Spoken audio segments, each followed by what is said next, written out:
السلام عليكم. qisooyinka waxay noo soo gudbiyay taariikhyahanno iyo baadhayaal taariikheed jiilba jiil ayuu u soo gudbiyaa barkoodna quraanka ayaa nooga warramay maalin walbana waynu akhrinaa kuwaas oo la yaab inagu noqda cibrana aynu ka qaadanno waxaynu qoosnaa caalamkii waqtiyadii hore tagay annagoo isla markaasi ogaanayna inta aynu garanayna inay tahay dhibic inta aynan garanayna ay tahay bad qisada asxaab sabt waxa lagu sheegay quraanka kariimka ah waxayna ka mid tahay kuwa ugu cajiibsan ee uu nooga warramay quraanku markaad aragto waxa cibro iyo wax ku qaadasho ku sugan qoom ka tirsanaa reer bani Israa'iil kuwaas oo noolaa waqtigii nabiyullaahi Daawud calayhi salaam waxay deganayeen tuulo ku taala xeeliga badda cas oo lagu magacaabo Ayla sidoo kale waxa lagu sheegaa inay tabariye ahayd qoomkaas badankoodu waxay ka shaqayn jireen kalluumaysiga ilaahayna waxa uu baneeyay inay kalluumaystaan usbuuc oo dhan marka laga reebo maalinta sabtida ah taasina waxay ku timid dalab ay iyagu ilaahay ka dalbeen si ay firaaqo ugu helaan maalinkaas ilaahay cibaadadiisa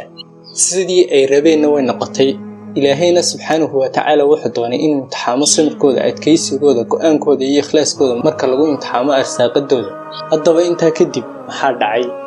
ilaahay subxaanahu wa ta'aala maalintii sabtida ahayd xeeliyada badahooda ayuu kalluunkii keenay waxay indhahooda ku arkayeen kalluunkii oo kooxa ah oo xataa gacanta lagu soo qabsan karo maalintii axadda ahaydna waa la arki kari waayay jiray sidaa daraadeed way awoodi waayeen inay maalinkii sabtida ahayd u gaarsadaan kalluunka oo waxay ahayd maalintii ay ilaahay ballanka la galeen sidii ayay in muddo ah ku sugnaayeen ilaa ay bilaabantay macsidii haddaba talo maxay ahayd macsidoodii sidee baanay ku bilaabantay mid iyaga ka mid ayaa wuxuu sameeyay inuu maalintii sabtida ahayd xabad kalluuna qotin ku xidho oo lamu soo bixi jirin ilaa axadda laga gaadhiyay maalinta axaddana intuu la soo baxo ayuu shiishan jiray kadibna uu cuni jiray sidaas ayuu wax ku waday ilaa ay dadkii uriyeen urtii kalluunka waxay weydiiyeen urta kalluunka xaggay ka timi wuxuuna ugu jawaabay wixii uu sameeyay iyo sidii uu la soo baxay kalluunka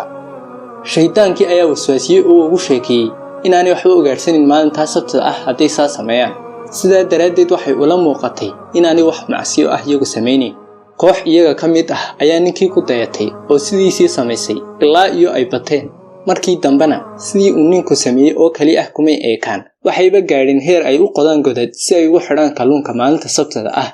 si ay ugu soo laabtaan maalinta axad ah oo ay u ugaarsadaan uguna iibiyaan suuqyadooda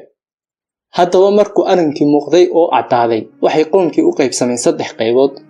qaybtii koowaad waxay noqdeen kooxdii ilaahay caasiday waxayna noqdeen kooxda ugu weyn qaybta labaadna waxay noqdeen koox aan iyagu wax macsiya la iman kuwii macsida la yimina ka nahiyay oo ka reebay xumaanta ay wadaan qaybta saddexaad iyagu waxay noqdeen koox aan xad gudbin xumaantana ka reebin oo waxay la doodayeenba kuwii xumaanta ka reebayay iyagoo ku leh muxuu tarayaa hadalkiinu haddii aanay niimaqleynba riwaayadaha ku soo arooray qaybahan tiradoodu way kala gadisan yihiin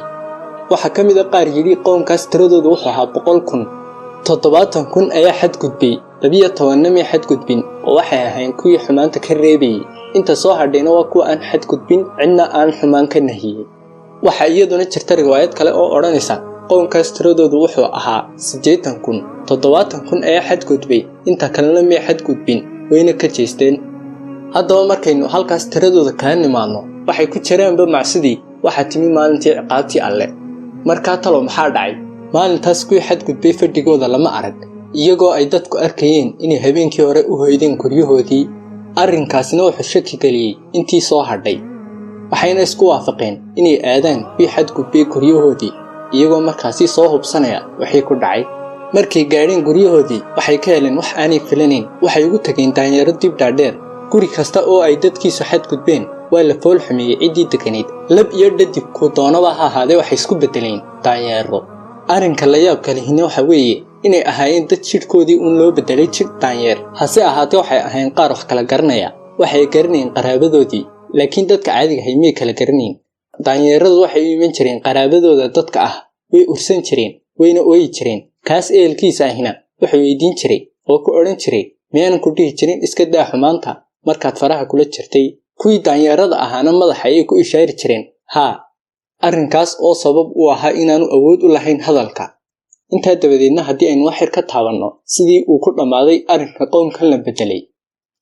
3 cisho ayay ahayn daanyeeradii kuwa aan waxba cunin waxna cabin hase ahaatee maalinkii saddexaad ilaahay wuu laayay waxna kama hadhin laga yaabaa inaad fiidinaysid wax raad ahi ma ka hadheen ama wax caddaynaya waxaas dhacay amaba si daanyeeradan hadda jooga inay asal ahaan ka soo jeedaan kuwaas la halaagay. su'aalaha gebi ahaantoodba jawaabtood waxa weeye maya, waxaana u daliil ah inuu nebigu sallallahu calayhi wasallam su'aal uu asxaabi weydiiyey isagoo uga jawaabaya uu sheegay in daanyeerada iyo doofaarradaba ay joogeen ka hor halaaga qoomkan ku dhacay, kuwan uu Ilaahay u bedelay daanyeeradana waa la halaagay oo wax taran ay kama hadhin.